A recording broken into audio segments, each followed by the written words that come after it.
যদি লজ্জা লাগে তাদের বলুন, হুজুর তাদের রক্তের মধ্য দিয়ে এই সরকারে আপনারা থাকতে লজ্জা লাগে না?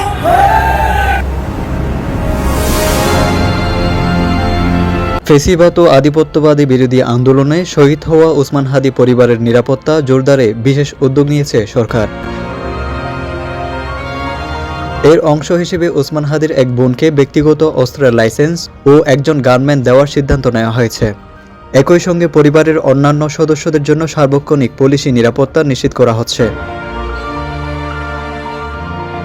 স্বরাষ্ট্র মন্ত্রণালয় ও পুলিশের সূত্র জানায়, আসন্ন জাতীয় সংসদ নির্বাচন সামনে রেখে আন্দোলনের যোদ্ধা, সমন্বয়ক ও রাজনৈতিক নেতাদের নিরাপত্তা জোরদারে একটি সমন্বিত পরিকল্পনা বাস্তবায়ন করেছে সরকার।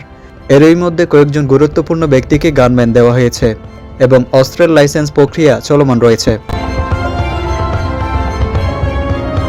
নিরাপত্তা পাওয়া তালিকায় রয়েছেন জাতীয় নাগরিক পার্টির আহ্বায়ক নাহিদ ইসলাম সহ একাধিক রাজনৈতিক নেতা। এছাড়া আরও কয়েকজন নেতা ও সংসদ সদস্য প্রার্থীকে শীঘ্রই গানম্যান ও অস্ত্রের লাইসেন্স দেওয়া হতে পারে। আইনশৃঙ্খলা বাহিনীর সূত্র জানায়, গোয়েন্দা প্রতিবেদনে নির্বাচন বানচালের ষড়যন্ত্রের তথ্য উঠে এসেছে। বিশেষ করে জুলাই আন্দোলনের সঙ্গে যুক্ত নেতাকর্মীরা নিয়মিত হুমকির মুখে রয়েছেন। উল্লেখ্য, ইনকিলাব মঞ্চের মুখপাত্র ওসমান হাদিকে হত্যার আগে দীর্ঘদিন ধরে বিদেশি নাম্বার থেকে হুমকি দেওয়া হয়েছিল। গত 12ই ডিসেম্বর গুলিবিদ্ধ হয়ে চিকিৎসাধীন অবস্থায় তার মৃত্যু হয়।